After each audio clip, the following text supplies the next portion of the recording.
How to create Google Drive link to share files. Hello everyone, welcome back to our channel. So let's dive right in without wasting any time. Also make sure to watch this video till the end. So first of all, open up Google Drive on a device. Then tap on Files at the bottom right corner. Now tap on the plus icon and select Folder. Now enter the name of the folder.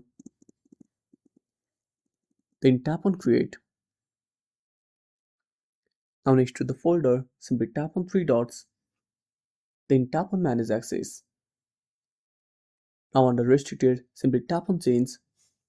Again tap on it and select anyone with the link.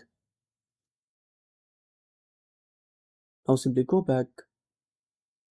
Now tap on the link icon at the top right corner. This will copy the link. Now go to the folders. Now upload the files you want to share. Then tap on three dots. Then tap on copy link and you can share this link with your friends and families. And that's it. Thanks for watching. Make sure to subscribe our channel and hit the bell icon. See you in the next video.